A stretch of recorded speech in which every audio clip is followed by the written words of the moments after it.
La inmigración china al Perú y su influencia en la gastronomía peruana desde 1849 hasta la actualidad. A partir del siglo XIX hubo una gran migración china al continente americano. Los chinos migraron a países como México, Panamá, Costa Rica, Cuba, Perú. ¿Y cuál fue el motivo por el cual se produjo dicha inmigración?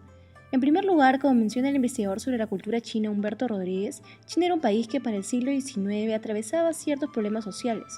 Uno de ellos fue la Guerra del Opio, en donde China pierde ante Gran Bretaña. En ese sentido, este país europeo se apodera de Hong Kong, región principal administrativa china, haciendo que en el país asiático se genere una inestabilidad económica y social. ¿Y qué pasaba en Perú? Por un lado, desde 1840 y hasta inicios de la guerra con Chile, 1879, la vida económica y hasta política del Perú estuvo basada en el guano.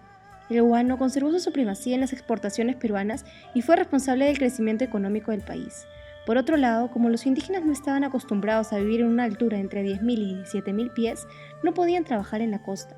Por ello, tras la falta de mano de obra en la agricultura, debido a la catástrofe demográfica indígena que existió en Perú y la abolición de la esclavitud por parte del presidente Ramón Castilla, 1849, se dio la inmigración china.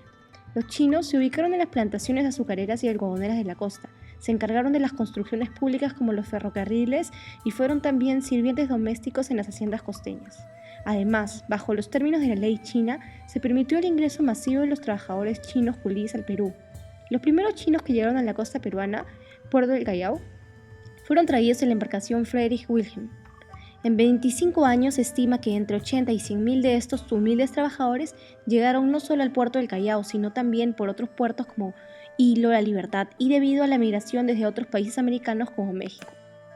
Veamos la siguiente entrevista al señor descendiente chino Jaime Chan. ¿Cuál cree que ha sido el mayor aporte de la cultura china al Perú? Uno de los aportes más visibles, por lo menos, es en el área de la culinaria, ¿no? En el área de la comida. Los chinos trajeron su comida, su forma de cocinar. La presencia de la comida china es tan fuerte en el Perú que es prácticamente una comida peruana más, ¿no? Porque ciertamente ha sufrido algunas modificaciones y adaptaciones, aun cuando utiliza muchos de los ingredientes y no solamente los ingredientes preparados, sino las verduras, sobre todo, ¿no? Que aquí en el Perú, por el tipo de clima que tenemos, están disponibles prácticamente todo el año, a diferencia de lo que ocurre, por ejemplo, en países del hemisferio norte, ¿no? En Estados Unidos y otros, donde el repertorio de vegetales que se usa en los restaurantes chinos es muy limitado. La presencia de la comida china en la cultura peruana, probablemente después del pollo a la brasa y el ceviche, el chifa es lo que más comemos. En las ciudades del país, si no hubiera habido la inmigración china que hemos tenido, probablemente sería completamente distinto. Siguiendo con la historia, ¿qué ocurrió tras la llegada de los chinos al Perú? Bueno, en primer lugar, los chinos eran tratados como castas inferiores y fueron en principio esclavos que se encargaban de la labor agrícola del país. Asimismo, los hacendados les infligieron un trato muy duro, no tenían feriados ni días de descanso. Esto produjo que muchos de ellos se asesinaran y no sobrevivieran las condiciones de vida. Posteriormente, entre 1870 y 1889, se dio el fin de la ley china, la suspensión del tráfico de culís y la libertad de los chinos. Los chinos sobrevivientes al periodo de maltrato se convirtieron en sastres, zapateros, panaderos, cocineros y hasta abrieron sus propios negocios en donde vendían té, opio, barrotes y mercadería en general. A estos pequeños negocios humildes se les llamó fonditas y estuvieron ubicados en la actual calle Capón en el centro de Lima. En este sentido, el autor Rodolfo Inostroza, en su libro Primicias de la cocina peruana, menciona que desde 1880 los visitantes notaban que las fonditas chinas se encontraban por todas partes y que eran la salvación de los viajeros. Las había en Huacho, Supe, Trujillo, Pisco y en general en toda la costa, en donde comenzaron a ofrecer platos chinos sencillos y baratos, para luego aparecer con el calificativo de chifas, corrupción de la voz chifán, que significa comer arroz. Ah, sí. Cabe recalcar lo que menciona el chef Israel Laura, profesor de la UPC, que dice: tras la liberación de los chinos en el Perú, estos vendían en las calles grandes cantidades de arroz para los trabajadores de las grandes haciendas. Esto contribuyó a la incorporación del arroz como acompañamiento de los platos peruanos. Entonces, ¿en qué momento se creó el primer chifa? Bueno, el primer chifa peruano se ubicó al igual que las fonditas en la calle Capón, en 1921. Se llamaba Quang Tong, Con el paso del tiempo aparecieron el capán, sanjoilao, tompó, entre otros. Cabe mencionar lo que dice Balbi, que alrededor de 1930 los peruanos cayeron rendidos ante los fabulosos potajes orientales, de lo cual entendemos que comenzó a existir una influencia entre la comida china y la peruana, ya que tenía entendido que la sociedad peruana tenía distintas preparaciones que la china. Efectivamente, antes de la llegada de los chinos, por ejemplo, la sociedad limeña comía platos basados en guisos, frituras y picantes, las cuales eran comidas muy comunes entre las clases sociales de la época. El periodista Ernesto Mor menciona lo siguiente. Gracias a los chinos, el Perú, huérfano totalmente de tradición culinaria, está aprendiendo la ciencia y el arte del comer. Esto muestra el gran impacto que tuvo la comida china en la Lima de aquellos días y que repercute hasta la actualidad. ¡Qué interesante! Asimismo, el autor Diego Chu menciona que los chinos no solo contribuyeron al desarrollo económico del mercado en el Perú, sino también ayudaron a crear haciendas arroceras en la costa peruana, que produjo que nuestro país deje de importar este producto. Oh, entonces, ¿qué podríamos decir sobre la influencia de la comida china en el Perú? Pues, como recalca el autor Inostroza, no cabe duda que la comida china ha influido en nuestras costumbres alimentarias a través de ciertos insumos que los chinos cultivaron y que se venden ahora en los mercados, como el pak choi, la colchina, el kion, el frijol de soya, el ajo chino, entre otros. Así también la salsa como el sillao, tofu, el tauci, el aceite de ajonjolí, etc. ¿Te acuerdas lo que menciona Balbi en su libro acerca de las fondas peruanas? Sí, Balbi dice lo siguiente: los chinos a su llegada se encontraron en un ambiente gastronómico totalmente diferente del suyo y difícil de traducir pese al gusto por las sopas y los guisos. Por tal motivo, los inmigrantes usaron el concepto de fonda y la adaptaron de su comida, lo cual fue la manera más fácil de incorporar los insumos chinos en los estratos sociales más necesitados. ¿Qué platos chinos son los más conocidos en los chifas? Bueno, los más conocidos y que gustan de los paladares de los peruanos son el lomo saltado, la sopa guantán, la sopa fochifú, el arroz chaufa, el caldo guantán, entre otros.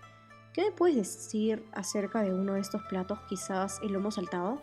Bueno, el lomo saltado no es un producto que ha sido exclusivamente creación peruana, ya que el saltado viene de las preparaciones chinas. En su mayoría, los chinos utilizan este método de cocción en la mayoría de sus preparaciones. Su nombre saltado es debido a que al elaborarlo se utiliza una sartén. En este plato encontramos productos como la papa, el arroz, la cebolla, el tomate y la carne, la cual puede ser reemplazada.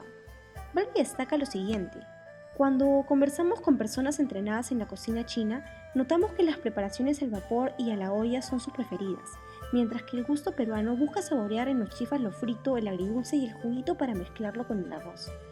Sin embargo, el paladar peruano y el chino tienen un punto de conciencia en la marcada afición por las sopas, hecho que sin duda favoreció el acercamiento y la aceptación culinaria entre los chinos y los peruanos. Existe un libro sobre el reemplazo del té jazmín utilizado en los chifas por la Inca Kola. ¿Qué me puedes decir de esto?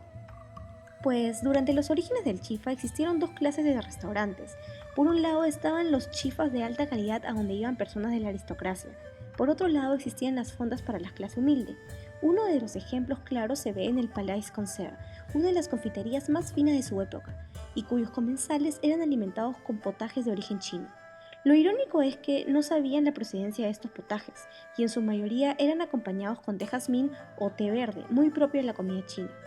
Esta costumbre se quiso implementar en los chifas de baja calidad, sin embargo no tuvo acogida. El peruano estaba acostumbrado a su cerveza blanca o negra, o a un vino o cucaje, y durante 1935 apareció una nueva bebida, Inca Kola, que acompañaba bien las comidas chinas. Su éxito es un misterio. Muchos dicen por sus sabores naturales a hierba luisa, otros dicen que acompañan bien los alimentos chinos y también afirman que cae menos pesado a comparación de otras bebidas. Sé que esta bebida se convirtió en símbolo de las chifas durante el paso del tiempo. La semana pasada visitamos un chifa de la calle Capón e entrevistamos a la dueña, Susi Kuma. Veamos qué nos dice sobre la labor china en el Perú. En el hemisferio norte del país, del mundo, el hemisferio norte sobre todo se ha caracterizado por el consumo intensivo de granos. China tenía 5 granos esenciales, ¿no? Que eran los llamados granos divinos: el mijo, la soya, y uno de ellos es el arroz también. Entonces, de hecho había arroz en Perú, pero con la venida, en algunas de las migraciones de los chinos, se mejoró muchísimo las técnicas de cultivo, y eso fue un tema muy particular. Por eso es que en varios de los valles del país, al norte de Lima, aquí al norte de Pacasmayo, muchos de los hacendados, digamos, que en un momento se dedicaron al cultivo del arroz, son familias chinas. A nivel ya de la gastronomía, también hay algunas influencias. Se menciona que uno de los platos principales que tiene un fuerte arraigo chino es el lomo saltado. El saltado, como tú sabes, es una técnica de cocción china que consiste en tener piezas pequeñas y a fuego muy fuerte darle una pasada por la sartén. Se coloca un poquito de salsa de soya, ¿no? Entonces muchos indican que el gran origen viene por el lado de la forma de cocción que hay en China, que es el salteado. Según lo investigado y comentado, ¿qué podríamos concluir sobre la influencia de la cultura china en el Perú?